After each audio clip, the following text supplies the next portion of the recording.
وأشهد أن لا إله إلا الله وحده لا شريك له وأشهد أن محمدا عبده ورسوله أرسله بالحق بشيرا ونذيرا وداعيا إلى الله بإذنه وسراجا منيرا أما بعد فإن خير الحديث كتاب الله وخير الهدي هدي محمد صلى الله عليه وسلم وشر الأمور محدثاتها وكل محدثة بدعة وكل بدعة ضلالة وكل ضلالة في النار أو كما قال الله تعالى في القرآن المجيد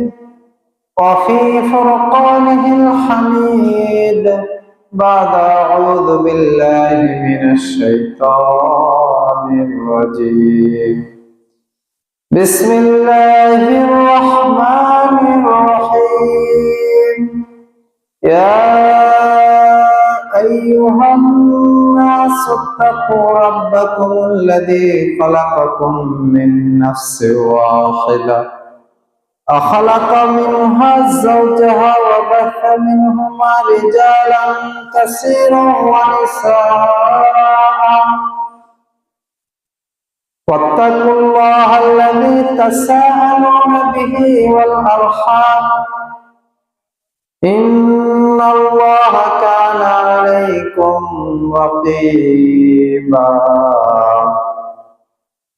وقال الله تعالى يا أيها الذين آمنوا إذا نودي للصلاة من يوم الجمعة فسعوا إلى ذكر الله وذروا البيع ذلكم خير لكم إن كنتم تعلمون عن عثمان بن عفان رضي الله تعالى عنه قال قال رسول الله صلى الله عليه وسلم القبر أول المنازل من الآخر رواه مسند أحمد وسند صحيح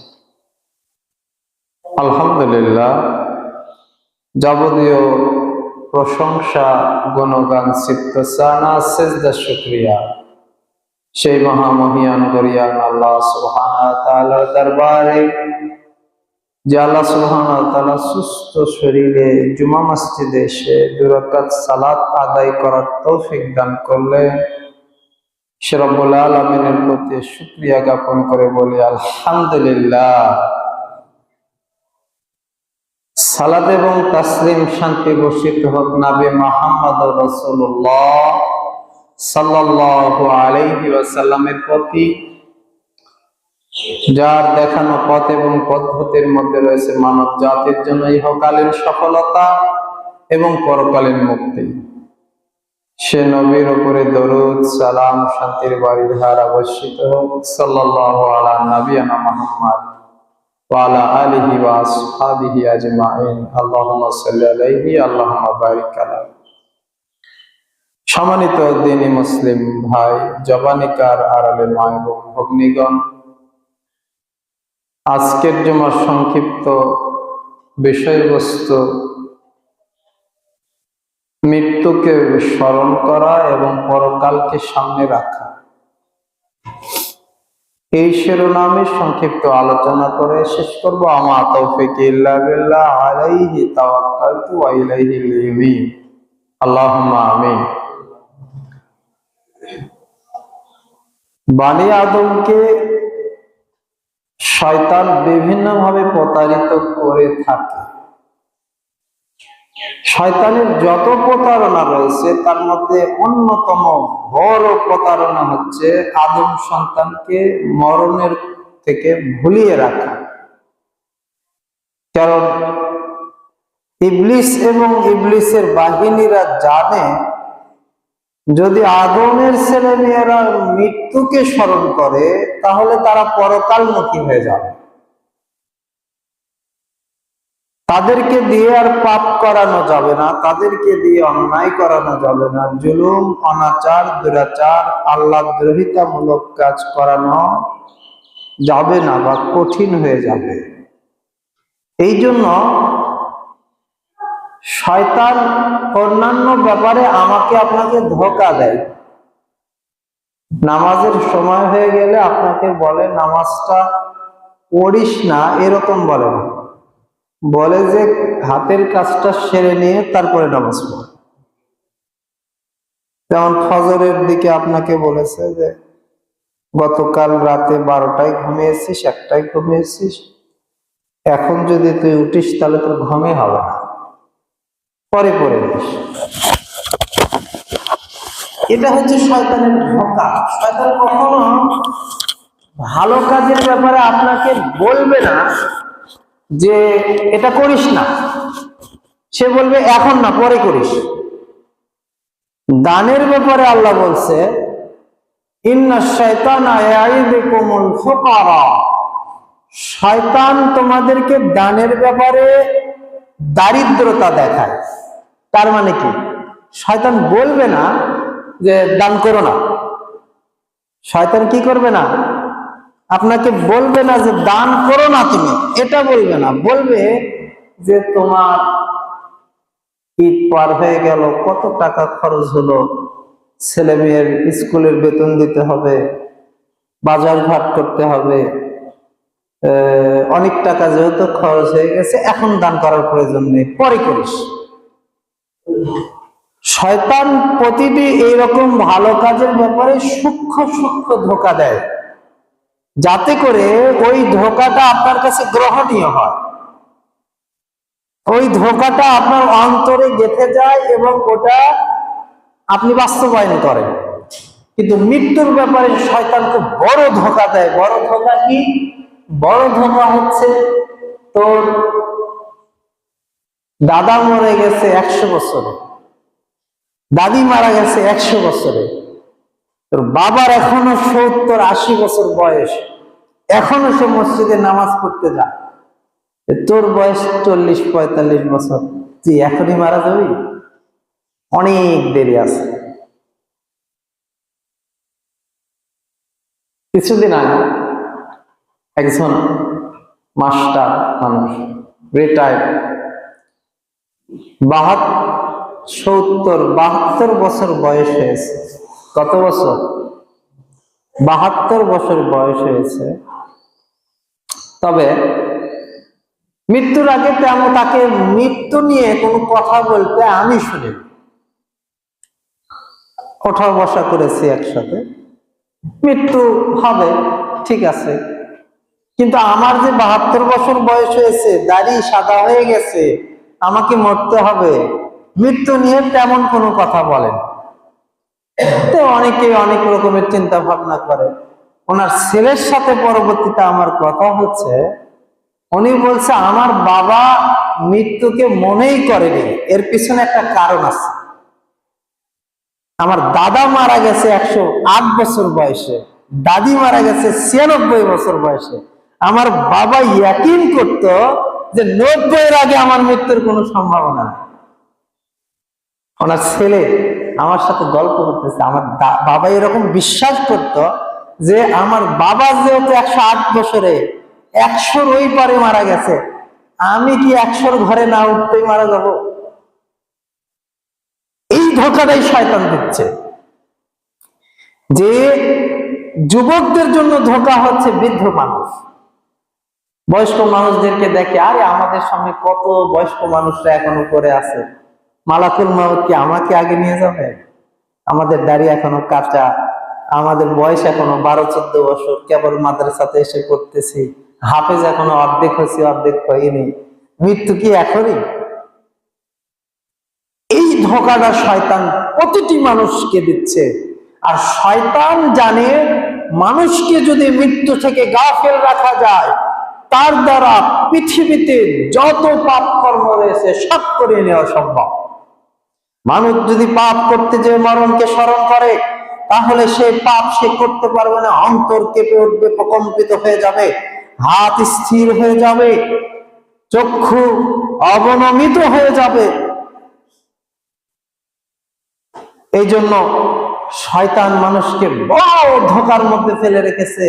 মৃত্যু তোমার থেকে এখন অনেক দূরে। মহান আল্লাহ সুবহানাহু ওয়া তাআলা বলেন, কুল্লু নাফসিন যায়িকাতুল মাউত, প্রত্যেকটি অন্তরকে, নাফসকে, জীবকে মৃত্যুবরণ করতে হবে। প্রতিটা রূহকে মৃত্যুবরণ করতে হবে। ওয়ালাউ কুনতা ফি বুরুজিম মুশাইয়্যিদা, সে যদি সুদীর্ঘ দুর্গের মধ্যে অবস্থান করে, এমন দুর্গ বলা হয় আগেকার দিনে, পাহাড় কেটে কেটে, পাথরের তৈরি স্টোন, পাথর কেটে কেটে ওই পাথরের মধ্যে আদ এবং সামুদ জাতিরা বসবাস করত এবং মনে করত যে আমরা বসবাস করি পাহাড়ের মধ্যে, আমাদের বাড়িঘর ভাঙার কোনো ভয় আছে? মানে সাধারণ যদি নল খাগড়া দিয়ে স্বাভাবিকভাবে বাড়ি তৈরি করা যায়, সেটা ক্ষতি হওয়ার সম্ভাবনা রয়েছে। যে পাহাড় তো আর ভূমিকম্পেও দাবে না, ধসে না। ওরা মনে করত পৃথিবীতে আমরা অপরাজয়ী, আমাদেরকে কেউ পরাজিত করতে পারবে না, মৃত্যুকে আমরা জয় করে নিয়েছি, কোনো বিপদ বালা মুসিবত, কোনো ঝড় ঝাপটা ঝঞ্ঝা বায়ু আমাদের কোনো ক্ষতি করতে পারবে না। আল্লাহ সুবহানাহু ওয়া তাআলা তাদেরকে ওটা দিয়েই ধ্বংস করেছেন। প্রবল বাতাস যখন পাহাড়ের মধ্যে ঢোকা শুরু করলো, পাহাড়ের প্রতিটা ওই সুড়ঙ্গ দিয়ে বাতাস ঢোকা শুরু করলো, 7 দিন 7 রাত একাধারে যখন ঝড় ঝঞ্ঝা বায়ু প্রবাহিত হওয়া শুরু করলো, পাহাড়ের ওই গুহাগুলোর মধ্যে, সুদীর্ঘ দুর্গের মধ্যে তারা আছাড় খেয়ে পড়ে শুকনো খেজুরের মধ্যে বাঁকা হয়ে মরে পড়ে থাকে। আল্লাহ সুবহানাহু ওয়া তাআলা পৃথিবীর মানুষকে নিদর্শন দেখিয়ে দিলেন যে তোমরা যত বড় সুদীর্ঘ অট্টালিকা ইমারতের মধ্যে বসবাস করো না কেন, মৃত্যু তোমাদেরকে সেখানে ধরে ফেলবে। প্রিয় দিনী মুসলিম ভাইরা, তাকদীর লিপিবদ্ধ হয়ে গিয়েছে, লিখিত দপ্তর শুকিয়ে গিয়েছে, কলমের কালি ফুরে গিয়েছে। আবু হুরায়রা রাদিয়াল্লাহু তাআলা আনহু আল্লাহ রাসূল এই কথাই বলেছিলেন যে লিখিত দপ্তর শুকিয়ে গিয়েছে, কলমের কালি ফুরে গিয়েছে। অতএব আপনি কোন দিন মৃত্যুবরণ করবেন এটা লেখা আছে। এখন দুইটি কাজ পারে আপনার হায়াতকে বৃদ্ধি করে দিতে। একটি হচ্ছে আত্মীয়তা রেহেমের সম্পর্ক সুদৃঢ় করবেন, তাহলে আপনার আয়ু আল্লাহ বাড়িয়ে দেবেন। সুবহানাল্লাহ। কেউ যদি দুনিয়াতে চায় যে আল্লাহ আমি আরো কিছুদিন বাঁচতে চাই, আমার হায়াত আল্লাহ আমি তুমি বাড়িয়ে দাও, তাহলে সে যেন আল্লাহর কাছে দোয়া করে। কি করে? দোয়া করে। করেছেন কি কখনো? দোয়া করার প্রয়োজন রয়েছে। কে জানে আপনার হায়াত আল্লাহ সুবহানাহু ওয়া তাআলা 30, 35, 40 বছর পর্যন্তই রেখেছে, অথবা 50-55 বছরের মধ্যে আপনার জিন্দেগি, হায়াতের জিন্দেগি শেষ হয়ে যেতে পারে। এই জন্য আল্লাহর কাছে বলবেন আল্লাহুম্মা ইন্নী আউযু বিকা মিন আরযালিল উমারি। আল্লাহ বলতেন, আল্লাহ রাসূল সাল্লাল্লাহু আলাইহি ওয়াসাল্লাম দোয়া করতেন, হে আল্লাহ তুমি আমাকে ওই বয়সের হেফাজত করো, ওই বয়স থেকে পরিত্রাণ দাও যেই বয়সে চলাফেরা করে কষ্টকর হয়ে যায়। তার মানে কি? এমন বার্ধক্যে উপনীত হওয়াকে আল্লাহ রাসূল অপছন্দ করেছেন, যে বার্ধক্যে ওঠা চলাফেরা, হেঁটে চলাফেরা করা অসুবিধা হয়, তাই না? যারা বয়স্ক মানুষদেরকে দেখেছে বিছানায় পেশাব পায়খানা করে, কত কষ্টের মধ্যে পড়েছে তারা, তাই না? এই জন্য আল্লাহর কাছে বলবেন যে আল্লাহুম্মা ইন্নী আউযু বিকা মিন আরযালিল উমারি, হে আল্লাহ ওই কষ্টের বয়স থেকে, কষ্টের জীবন থেকে আমি আপনার কাছে পরিত্রাণ পাই। ওই বয়স থেকে, যেই বয়সে উপনীত হলে কঠিন হয়ে যায় চলাফেরা করা, ওঠা বসা করা, সালাত আদায় করা, তাই না? ওই বয়স থেকে আল্লাহর কাছে পরিত্রাণ চাবে। এর পাশাপাশি আল্লাহর কাছে বলবে, হে আল্লাহ, আপনি আমাকে হায়াতে তৈয়্যিবা দান করেন। অনেকে দোয়া করেন যে আল্লাহ তোমার হায়াত বাড়িয়ে দিন, দোয়া করেন না? শুধু হায়াতের দোয়া করবেন না, আপনি 50, 60, 70 বছর হায়াত পেলেন, বেনামাজি হায়াত। বেনামাজি হায়াত বোঝেন তো? 60 বছর জিন্দেগি পেলেন, নামাজ পড়েন না। এই জিন্দেগি শুধু আপনার পাপকে বৃদ্ধি করবে আর আপনার গুনাহকে বাড়িয়ে দিবে আর পরকালে জাহান্নাম নিশ্চিত করবে। তার মানে যদি আপনি এমন হায়াত পান যে হায়াতে পাপ বাড়ে, অপরাধ বাড়ে, গুনাহ বাড়ে, জুলুম বাড়ে আর নেকি কমে, তাহলে এই হায়াতের প্রয়োজন নেই। এই জন্য আল্লাহর কাছে বলবেন, দোয়া করার সময় দোয়াটা সুন্দর করে করবেন যে আল্লাহ তোমাকে হায়াতে তৈয়্যিবা দান করো, পবিত্র দোয়া, পবিত্র হায়াত দান করো, আমলে সালেহ করার তৌফিক দান করো। এমন হায়াত দান করে আল্লাহ সুবহানাহু ওয়া তাআলা, আপনি আমাদেরকে এমন হায়াত দান করুন যেই হায়াত আমাদেরকে আমলে সালেহ করতে সহযোগিতা করে। সুবহানাল্লাহ। নেক হায়াত চাবেন আল্লাহর কাছে। আল্লাহ সুবহানাহু ওয়া তাআলা আমাদেরকে বোঝার তৌফিক দান করুন, বলেন আল্লাহুম্মা আমিন। বলতেছিলাম মৃত্যুকে মনে রাখা। শুনুন, মৃত্যুকে মনে রাখতে হবে ওই রকম ভাবে শ্বাস যেরকম ভাবে চলাফেরা করে। আচ্ছা, আপনার এই শ্বাস প্রশ্বাস যদি আপনাকে ভুলে যায়, আপনি কি বাঁচতে পারবেন? শ্বাস বের হয়ে গেছে, নাক থেকে শ্বাস বের হয়ে এসেছে, ওই শ্বাস যদি ভেতরে না ঢোকে তাহলে আপনি বাঁচতে পারবেন কি? তাহলে শ্বাস যেরকম আপনার দেহকে মনে রাখে, ওই রকম ভাবে মৃত্যুকে আপনাকে মনে রাখতে হবে। প্রতিটা সময়, প্রতিটা মিনিট, প্রতিটা সেকেন্ড, প্রতিটা মুহূর্ত, প্রতিটা ঘন্টা, দিন আপনাকে মৃত্যুকে স্মরণ করতে হবে। তাহলে আশা করা যায় আপনার এই জিন্দেগি, আপনার আমল সংশোধন হবে, আপনি বেনামাজি থেকে নামাজি হবেন, আপনি মদখোর জুয়ারি থেকে আপনি ভালো হওয়ার রাস্তা খুঁজে পাবেন, আপনি জুলুম অন্যায় থেকে ফিরে আসতে পারবেন, আপনি দুরাচার অনাচার থেকে নিজেকে পরহেজ করতে পারবেন যদি একটি জিনিসকে মনে রাখেন, তার নাম হচ্ছে মৃত্যু। আকসিরু যিকরাহা যিবিল্লাযাতিল মাউত। আল্লাহ রাসূল সাল্লাল্লাহু আলাইহি ওয়াসাল্লাম বলেন যে তোমরা মৃত্যুকে অধিক পরিমাণ স্মরণ করো, কেননা মৃত্যু কিন্তু তোমাদের দুনিয়ার সব স্বাদকে নষ্ট করে দেবে। সব স্বাদ মজা, আপনার স্ত্রী, আপনার ছেলে মেয়ে, আপনার আত্মীয় স্বজন, আপনার সাজানো সংসার, আপনার দোকান, আপনার ব্যবসা, আপনার খামার, আপনার গরু গবাদি পশু, মৃত্যু এক মুহূর্তের মধ্যে সব আনন্দ উল্লাসকে মাটির সাথে মিশিয়ে দেবে। এর নাম হচ্ছে মৃত্যু। প্রিয় দিনী মুসলিম ভাই এবং বোনেরা, এই মৃত্যুকে আমি আপনি ভুলে রয়েছি, অথচ ওমর ফারুক রাদিয়াল্লাহু তাআলা মাঝে মাঝে কবরের কাছে যেতেন। কবরের কাছে যেয়ে তিনি জিজ্ঞাসা করতেন কবরবাসীকে, এই কবরবাসী, তোমরা আজকে কোন জিনিসকে সবচেয়ে বেশি মূল্যবান মনে করতেছো? বলেন তো, কবরবাসীকে যদি প্রশ্ন করা যায়, কবরবাসীকে উত্তর দিবে ইন্নাকা মাইয়িতুহু ওয়া ইন্নাহু মাইয়িতু। হে নবী, আপনিও মারা যাবেন, পৃথিবীর সবাই মারা যাবে। অন্য আয়াতে আল্লাহ বলেন লা তাসমাউ মাইয়িতি, কোন মৃত্যুকে তুমি শোনাতে পারবে না। মৃত্যুকে শোনা যাবে, মরা মানুষের চুল টানলে ব্যথা পায়, কান টানলে অপমান বোধ করে, করে না? মৃত্যুকে কখনো শোনানো যাবে না।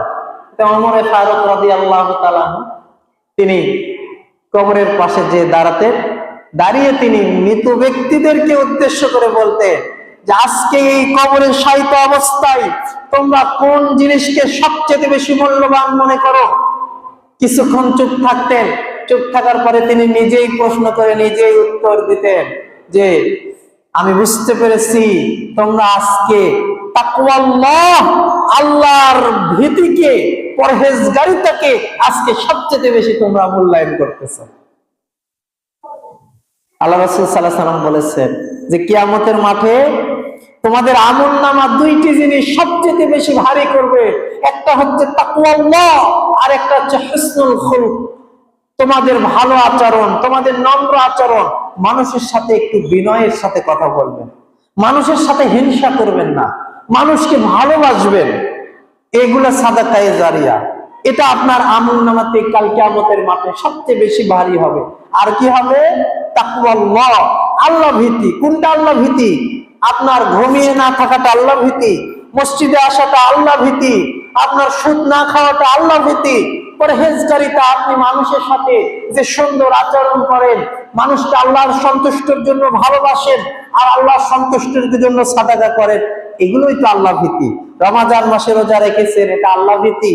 পৃথিবীর কেউ দেখতো না, কেউ জানতো না, কেউ শুনতো না আপনি খেয়ে আছেন না না খেয়ে আছেন, তারপরেও সারাদিন আপনি না খেয়ে থেকেছেন আল্লাহকে ভয় করে। এর নামই তো তাকওয়াল্লাহ, এটাই তো পরহেজগারিতা।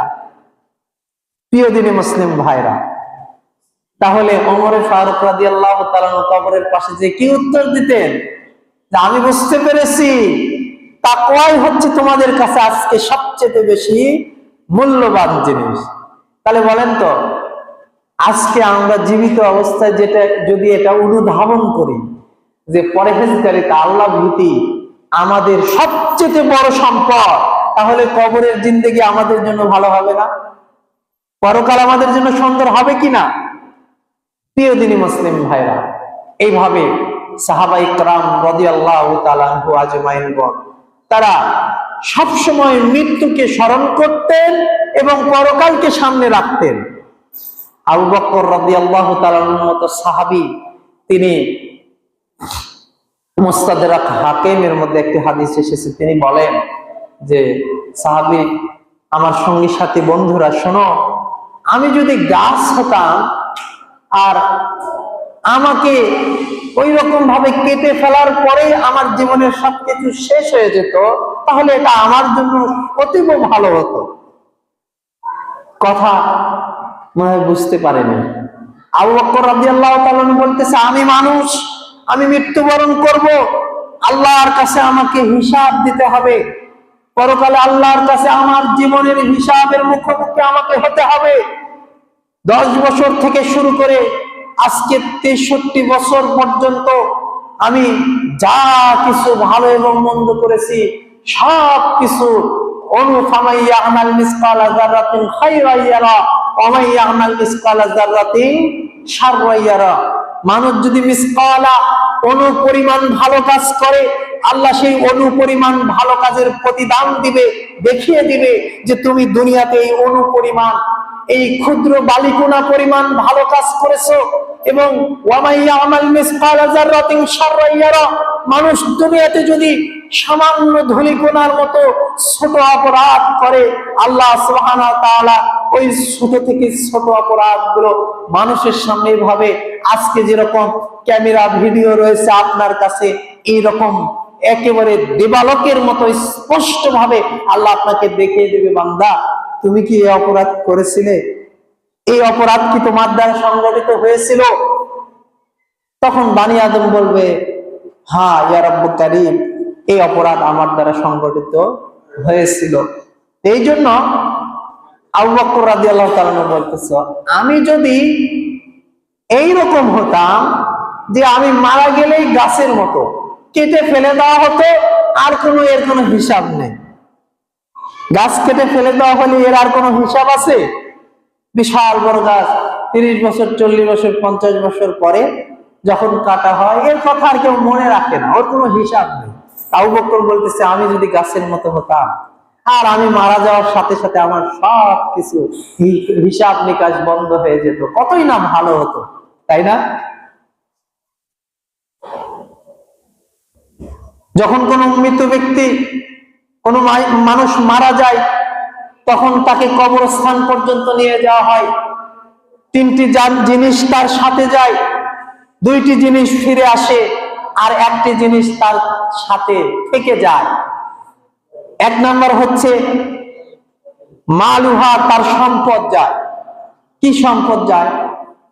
তার কিছু হয়তো কাপড় যায়, অথবা আপনার মসজিদ থেকে যে খাটিয়াটা নিয়ে গিয়েছেন অথবা বালতি নিয়ে গিয়েছেন কবরের পাশে, এমন কিছু আসবাবপত্র কবর পর্যন্ত যায়।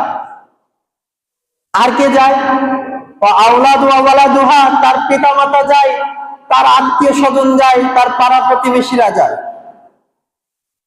ওয়াহামালুহা, এবং তার সৎ আমলগুলো, এবং তার আমলগুলো, সৎ আমল হোক আর বদ আমল হোক, তার আমলগুলো তার সাথে যায়।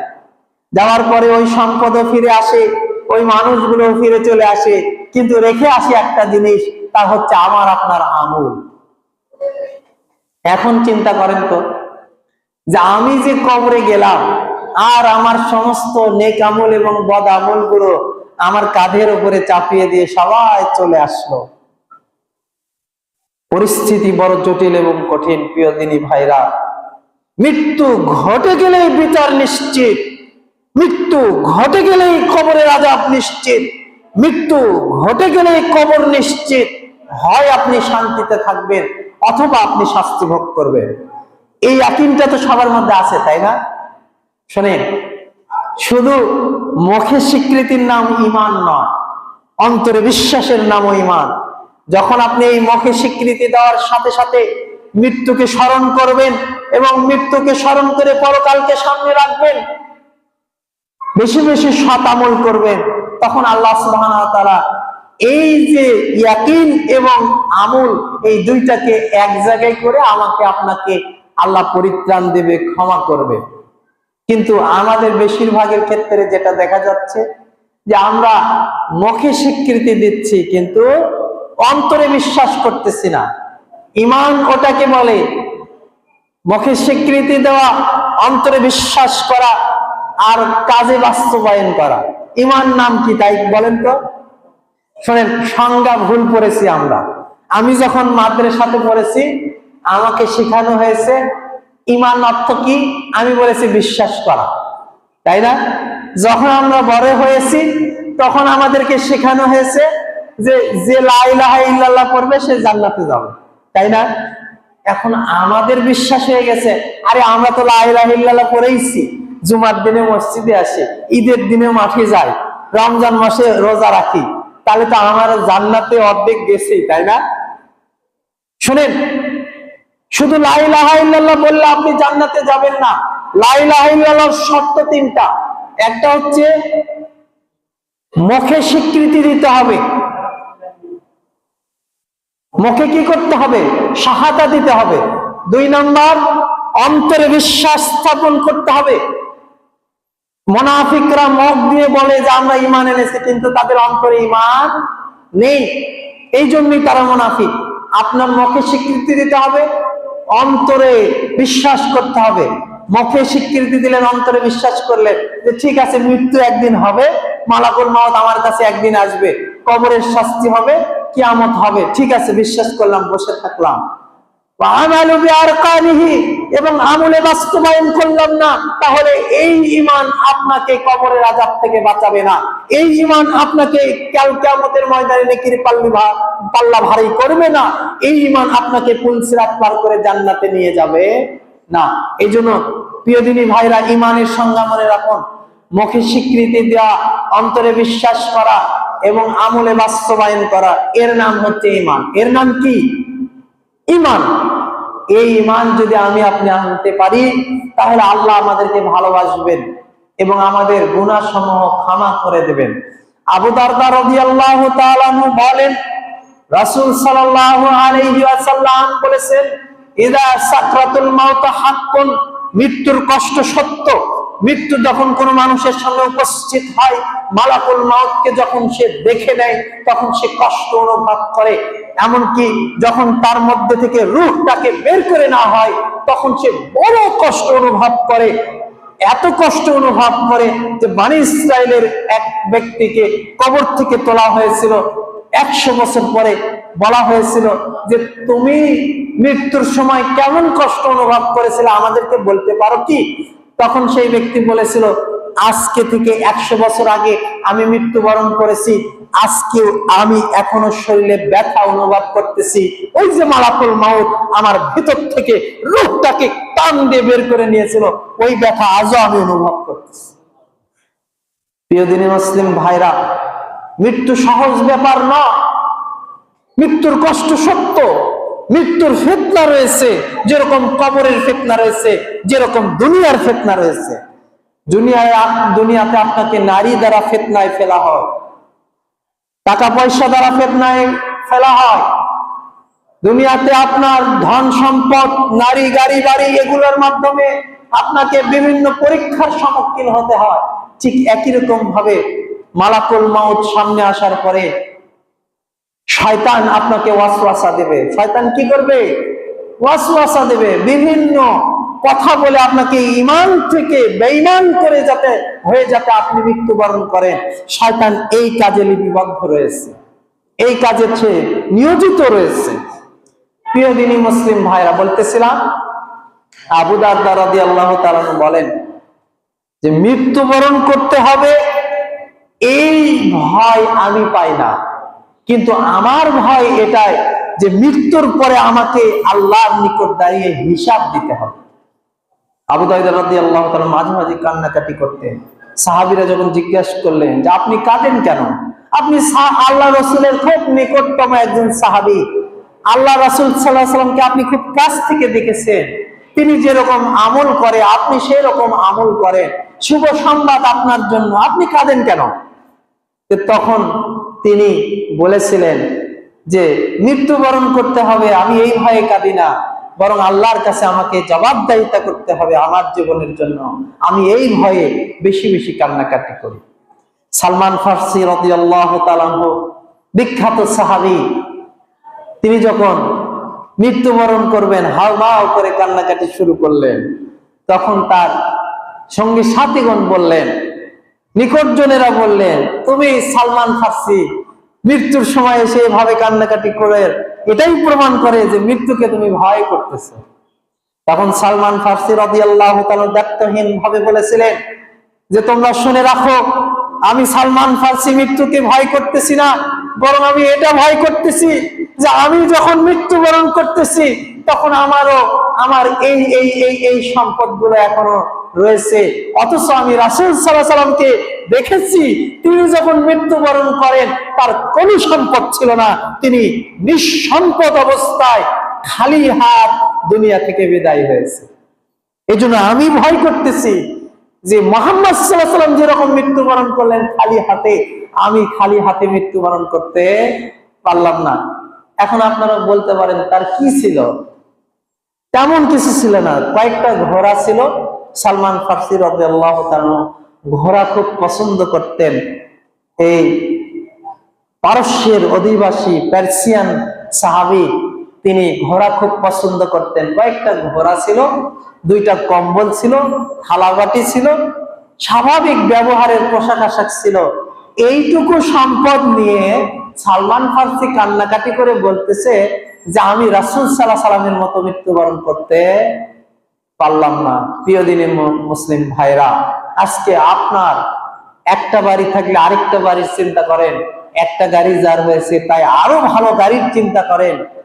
এরকম ভাবে সম্পদের মোহ আপনাকে এমন ভাবে আচ্ছন্ন করেছে যে সালাত হয়ে যায় আপনার খোঁজ খবর নেই, সিয়াম হয়ে যায়, আপনার রমজান মাস চলে যায়, আপনি সিয়ামকে পরে রেখে কাজকে আগে মূল্যায়ন করেন। আমি দেখিনি, আপনি বগুড়া শহরে মার্কেটে, নিউ মার্কেটে দোকানদারি করেন, দেখি দোকানদারি অবস্থায় খেতে বসেছে, ওই দোকানের এক পাশে পিঠ ওই জনগণের দিকে মুখ করে খেতে বসেছে।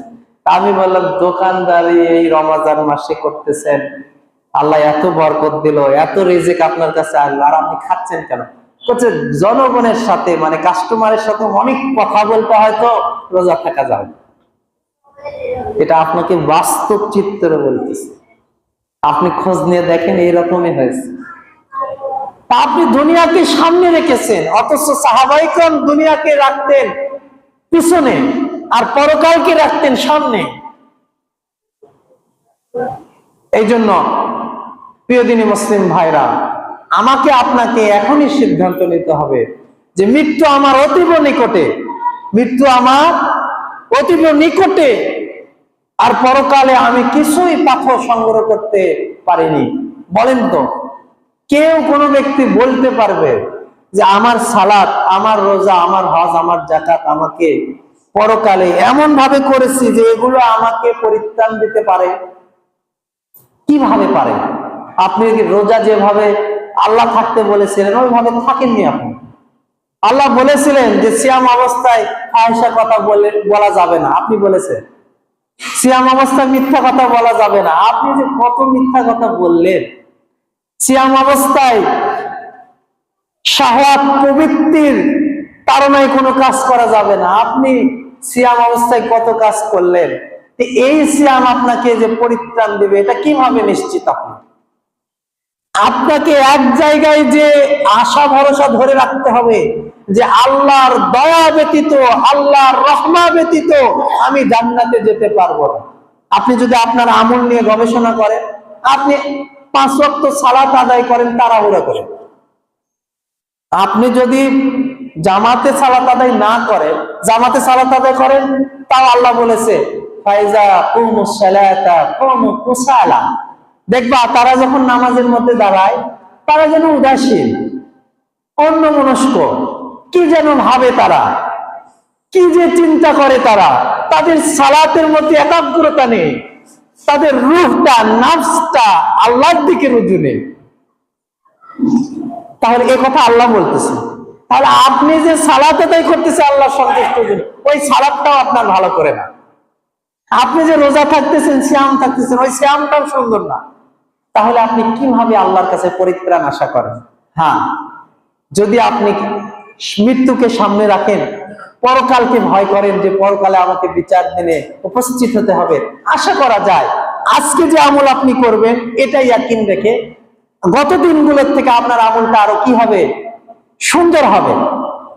মৃত্যুকে এবং পরকালকে সামনে রেখে যদি পথ চলেন তাহলে আপনার আমল সুন্দর হতে বাধ্য। কোন ব্যক্তি যদি নামাজে দাঁড়িয়ে এই বিশ্বাস রাখে যে আজকের জুমার 2 রাকাত সালাত হতে পারে আমার জীবনের শেষ সালাত, মসজিদে হেঁটে আসা আমার জীবনের শেষ ওয়াক্ত এই নামাজ, আল্লাহর সামনে দাঁড়ানোর শেষ নামাজ এই নামাজ, আজকের সিজদাটা আমার জীবনের শেষ সিজদা, আজকের রুকুটা আমার জীবনের শেষ রুকু, আজকের সূরা ফাতিহাটা আমার জীবনের শেষ সূরা ফাতিহা, আশা করা যায় যে বাকি দিনগুলোর থেকে আপনার আজকের নামাজের খুশু বাড়বে না?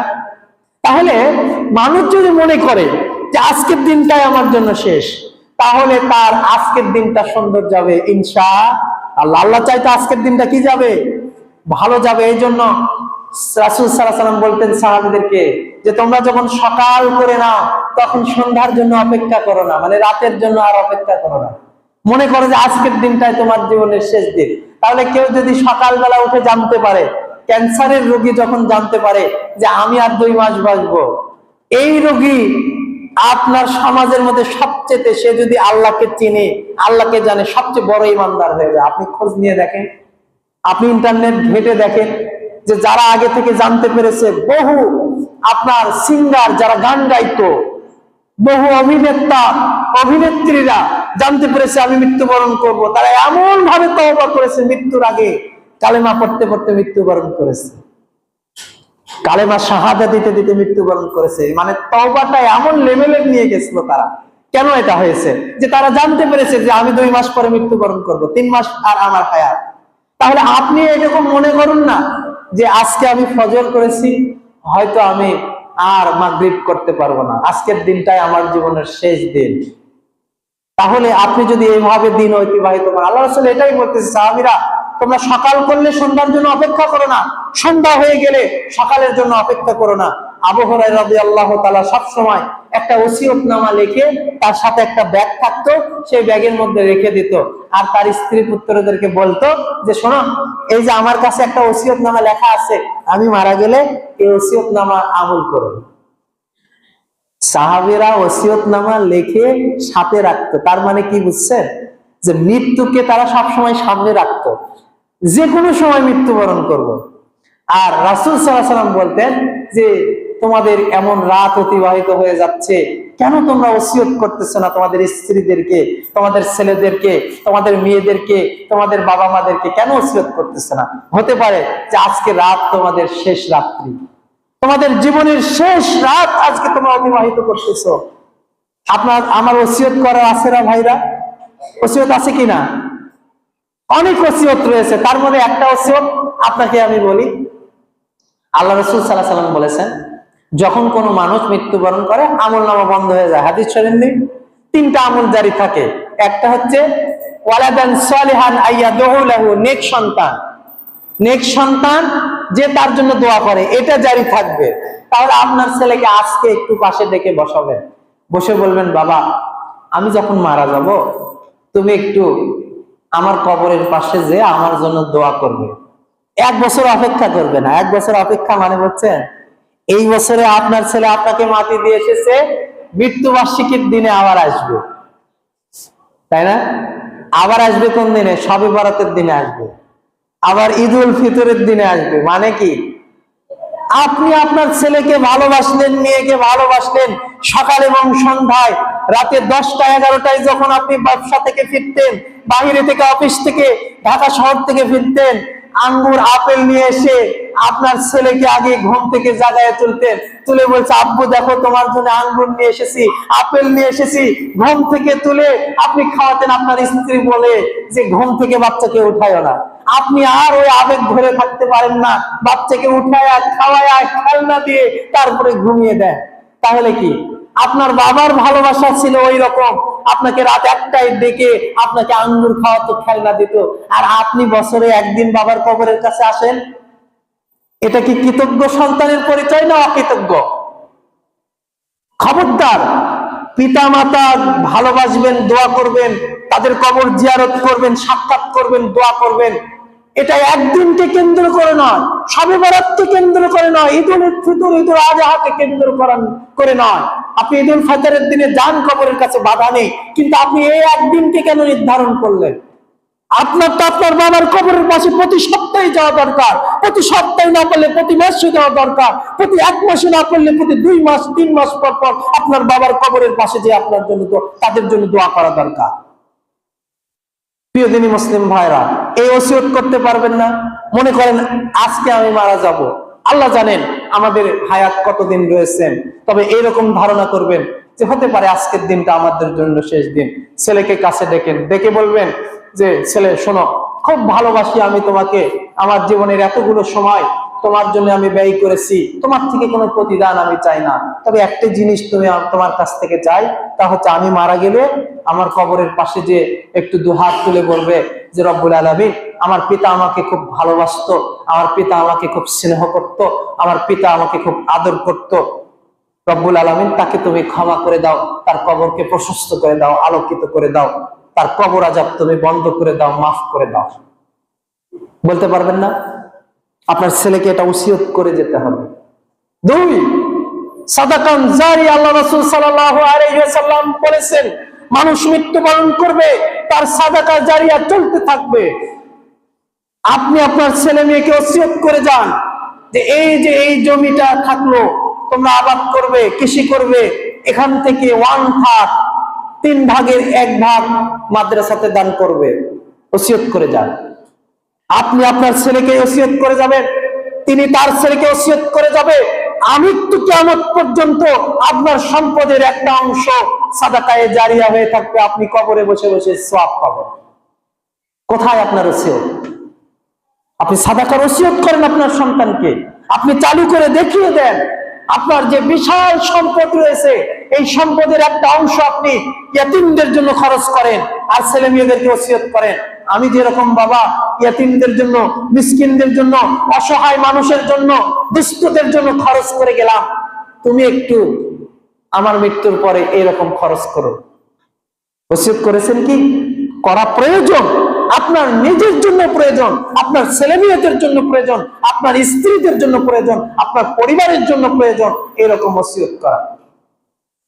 3 নাম্বার, আও ইলমান নাফিয়ান, উপকারী বিদ্যা কবরে শুয়ে শুয়ে আপনি নেকি পাবেন। আপনার যে উপকারী ইলম আপনি শিখবেন বা মানুষকে শিখাবেন, এই সওয়াব আপনি কবরে শুয়ে শুয়ে পাবেন।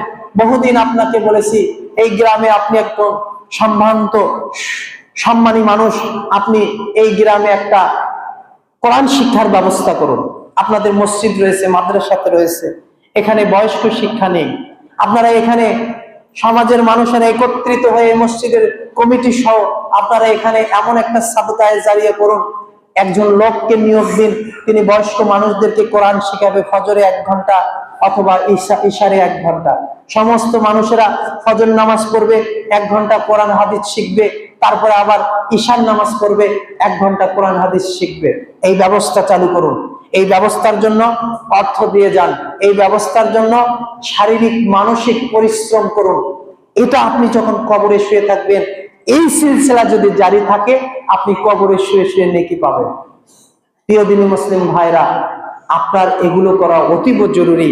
বলতেছিলাম, মৃত্যুকে সামনে রাখেন আর পরকালকে, মৃত্যুকে স্মরণ রাখেন, পরকালকে সামনে রাখেন, তাহলে দেখবেন আপনার আজ থেকে আপনার সালাত সুন্দর হবে, আর সালাত কাজা হবে না। আপনি যদি মনে প্রাণে বিশ্বাস করেন, অন্তরে যদি মুনাফিকি না থাকে যে আমার জীবনের শেষ দিনগুলো হয়তো আমি পার করতেছি, তাহলে আপনার দ্বারা সালাত কাজা হওয়া সম্ভব নয়, আপনার দ্বারা জামাত কাজা হওয়া সম্ভব নয়। আপনি জামাত কাজা করেন, আপনি সালাত নষ্ট করেন, এর মানে এটাই শয়তান আপনাকে গাফেল করে রেখেছে মৃত্যু থেকে। শয়তান আপনাকে মৃত্যুর কথা স্মরণ করতে দেয় না, শয়তান আপনাকে ধোঁকার মধ্যে ফেলে রেখেছে, আপনি মৃত্যুকে স্মরণ করতে পারেন না। প্রকৃত পক্ষে আপনি যখন মৃত্যুকে স্মরণ করবেন, তখন আপনার নামাজ সুন্দর হবে, 5 ওয়াক্ত সালাত আদায় করতে পারবেন, জুমার সালাত ঠিক মতো আদায় করতে পারবেন, জুমার খুতবা ঠিক মতো শুনতে পারবেন, আরো অন্যান্য ভালো কাজগুলো আপনার সঠিক হবে। পরিশেষে কথা হচ্ছে, আল্লাহর হক আদায়ের পাশাপাশি বান্দার হক আদায় করুন। যে সকল দিনী ভাইরা, আল্লাহ নবী সাল্লাল্লাহু আলাইহি ওয়াসাল্লাম বলেছেন, তোমাদের মধ্যে সবচেয়ে ভালো মানুষ ওই ব্যক্তি যে তার পরিবারের কাছে ভালো। পরিবারের কাছে ভালো বোঝেন? আপনি এখানে মসজিদে নামাজ পড়তে এসেছেন, আমি এখানে মসজিদে সালাত আদায় করাতে এসেছি, আপনার সাথে আমার সাক্ষাৎ মাত্র 1 ঘন্টা। আপনি আমার সাথে খারাপ ব্যবহার করবেন না, এটাই স্বাভাবিক। খারাপ ব্যবহার করাটাই অস্বাভাবিক, আপনি আমার সাথে ভালো ব্যবহারই করবেন। কিন্তু আপনার স্ত্রীর সাথে আপনি দিনে রাতে ব্যবসার সময় বাদ দিয়ে 12-14 ঘন্টা সময় কাটান, খুব কঠিন ব্যাপার। ওমা মালাকাত আইমানুকুম, স্ত্রীকে অন্যায় ভাবে যত গাল দিয়েছেন, সমস্ত গালের অপরাধ নামা, আমল নামা জমা করা হয়েছে, কিয়ামতের দিনে এর বিচার হবে। স্ত্রীকে যদি অন্যায় ভাবে মেরে থাকেন, আজকে যে হাত ধরে ক্ষমা নিতে হবে, যে অমুক দিন তোমাকে আমি অন্যায় ভাবে মেরেছিলাম, তুমি আমাকে ক্ষমা দাও। স্ত্রীর মোহর যদি এখনো পরিশোধ না করেন, তাহলে আজকে যে তাকে বলতে হবে যে আমি তোমাকে মোহর দিতে চাই, 10 লাখ টাকা বেঁধেছিল আমার ওই পাড়া মহল্লা চাচা চাচিরা, এটা আমার প্রতি জুলুম করা হয়েছে, আমি তোমাকে 50,000 বা 1 লাখ টাকা মোহর দেওয়ার সামর্থ্য রাখি, আমি তোমাকে এটা দেব, তুমি কি এটাতে খুশি রয়েছো? খুশি হয়ে থাকলে আমি এটা পরিশোধ করতে চাচ্ছি, আর যদি বলো যে খুশি না এতে, তাহলে আমাকে ক্ষমা করে দাও। স্ত্রীর থেকে মোহরের ব্যাপারে যদি আপনার প্রতি জুলুম হয়ে থাকে, সামাজিক চাপে, তাহলে ক্ষমা নিতে পারেন, তবে হক কিছুটা আদায় করতেই হবে, কারণ মোহর কম বেশি দিতেই হবে আপনাকে। আল্লাহ রাসূল বলেছেন, লোহার একটা আংটি হলেও মোহর দাও। তার মানে পুরোটাই ক্ষমা নেবেন না। কিছু আবার নির্লজ্জ আছে, বুঝছেন, তারা কি করে, পুরোটাই ক্ষমা নেয় বাসর রাতে। ওই আগেকার দিনে এরকম করতো, মানে মহারানা বেঁধেছে 786 টাকা, আপনার দাদা নানাদের থেকে গল্প শুনে দেখবেন। এখন 786 টাকা, আগেকার দিনে তো 4 আনা 8 আনা দিয়ে বাজার করা হতো, ঠিক আছে, 5 টাকা 10 টাকা অনেক টাকা, 3 টাকা 4 টাকা শতক জায়গা। এখন 786 টাকা ওই যে মাপবারি করে মোহর বেঁধেছে। এখন সে যে স্ত্রীকে বলতেছে যে আমি তো 786 টাকা মোহর বেঁধেছি, আমি তো এই মোহর দিতে পারবো না, কারণ বাসর রাতে ওই বইয়ের হাত ধরে ক্ষমা চাচ্ছে। এই নির্লজ্জতা বাদ দিতে হবে, সামর্থ্য অনুযায়ী মোহর বাঁধতে হবে। সমাজের যারা নেতা রয়েছে তাদেরকে বলবো যে খবরদার মোহর চাপিয়ে দিবেন না। 50,000, 1 লাখ, 2 লাখ, 5 লাখ সামর্থ্য অনুযায়ী, ছেলের সামর্থ্য অনুযায়ী মোহর বাঁধবেন, আর স্ত্রীর হক আদায় করুন। খবরদার স্ত্রীর মুখে মারবেন না, মুখে মারা নিষেধ। কোনদিন স্ত্রীর মুখে মারবেন না, গালে চড় দিবেন না, আপনার ছেলে মেয়ের কখনো মুখে মারবেন না, মুখে মারা নিষেধ। আল্লাহ রাসূল নিষেধ করেছে, মুখে মারা নিষেধ। অন্যায় যদি করে হাত পা রয়েছে, পিঠ রয়েছে, আস্তে করে দিবেন বা সময় অনুপাতে দিবেন, মুখে মারবেন না। আর স্ত্রীকে মারবেন না, স্ত্রীকে কটু কথা শোনাবেন না।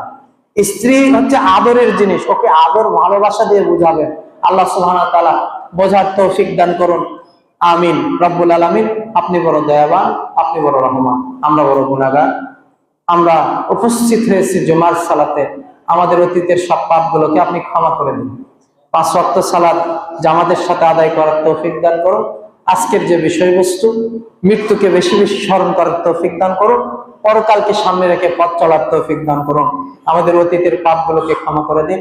আমাদের আত্মীয় স্বজন, পাড়া প্রতিবেশী, মুমিন মুমিনাত যারা কবরে চলে গেছে তাদের কবরকে জান্নাতের ফেরদাউস নসিব করুন। হাযা মা ইনদানা ওয়া লা ইলমুকুম ওয়া লাআল্লাকুম তাশকুরুন। ওয়া সাল্লাল্লাহু আলা নাবিয়িনা মুহাম্মদ।